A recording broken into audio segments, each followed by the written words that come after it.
Today we're doing a battery drain test between the iPhone 16 Pro Max, the iPhone 15 Pro Max, and the iPhone 14 Pro Max. So before we kick off the test here, I just want to let you know all three of these iPhones are brand new. Of course, the 16 Pro Max just came out, so it's of course brand new, but I also went out and bought a new unopened iPhone 15 Pro Max and a new unopened iPhone 14 Pro Max specifically for this video, to ensure none of these devices have any varying levels of battery degradation. So they all have new batteries in perfect condition. I also evenly matched the brightness levels on each iPhone to the best of my abilities using a lux meter, and they're all connected to the very same Wi-Fi network and the very same cellular network. All of this to create as close to a fair test environment as possible. So for the past 3 years, Apple has been ever so slightly increasing the battery capacity size for their Pro Max iPhones with each generation. Nothing drastic at all, just adding a little more capacity each year. And even though that's still the case this year with the 16 Pro Max, Apple went out of their way to highlight that the 16 Pro Max has quote-unquote the best iPhone battery life ever, thanks to the larger battery size, better battery optimization, and improved power management. So I'm definitely curious to see how the 16 Pro Max continues to hold up throughout this test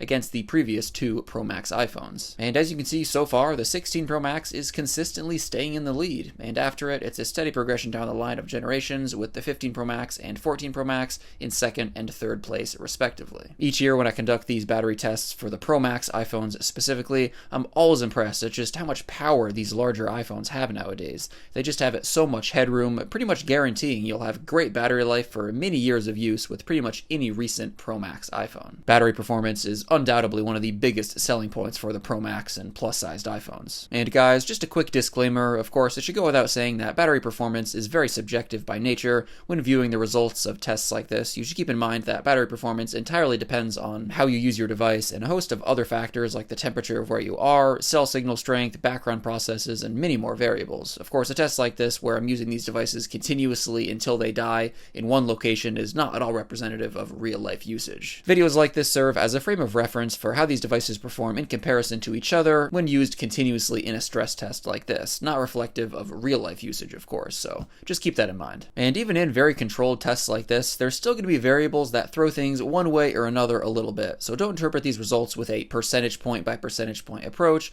It's mainly just to give you an overall picture of the performance of each iPhone. And whether you're getting a new iPhone 16 or if you're sticking with an older iPhone, you're definitely going to want some high quality accessories to keep your iPhone charged up wherever you are, and that's where today's sponsor ESR comes in. Their Qi 2 5000 mAh MagSafe battery pack with a kickstand is ultra compact and slim, measuring in at only 15.5 millimeters thick, perfect for keeping your iPhone charged up on the go. It features 15-watt fast MagSafe charging, which can charge an iPhone 15 Pro to 84% in just 2 hours and 25 minutes. It features cool charging thanks to ESR's NTC sensors and AI algorithm. Constant temperature monitoring keeps the power bank below 99.14 degrees Fahrenheit. The double award-winning kickstand props up your device for both portrait and landscape viewing. For at-home charging, ESR's 3-in-1 Qi 2 MagSafe charger not only allows you to quickly charge up your iPhone at 15 watts, but also allows you to charge up your Apple Watch and AirPods all at once. The Apple Watch charging is fast and Apple certified, and ESR's patented Cryo Boost technology keeps your iPhone cool for faster charging. And for when you're driving, ESR's MagSafe car charger, also with Qi 2 and Cryo Boost, will keep your iPhone charged up and ready to go. I'll leave a link to where you can check out all these products in the video description down below.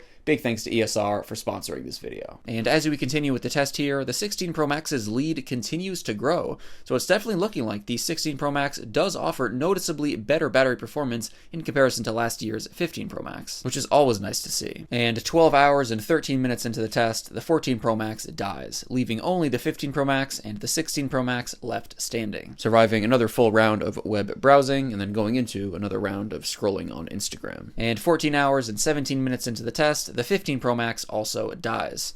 Meanwhile, the 16 Pro Max is still going strong, so without a doubt, if battery performance is your priority, the 16 Pro Max is simply the best place to go for an iPhone in 2024 going into 2025. That being said, the 15 Pro Max and 14 Pro Max here also scored remarkably well too. Pro Max iPhones are at a point where even the 2-generation-old 14 Pro Max, which died first in this video, made it just as far as the newest base model iPhone 16 did in our last battery test video. So when comparing the battery performance of Pro Max iPhones like this the bar is quite high, honestly way higher than any average phone user will need their battery performance to be. But hey, that's why these phones are called Pro Max. It's just the very best in display size, the very best in specs, and the very best in battery tech. And 17 hours and 24 minutes into the test, the 16 Pro Max finally dies. So there you have it. It definitely looks like Apple did give the 16 Pro Max a nice battery boost this year over the already great performance the 15 Pro Max had last year. It's always impressive to see Apple pack a little more power into these Pro Max iPhones when they're already easily getting most people through the day. But yeah, that just about wraps it up for this video.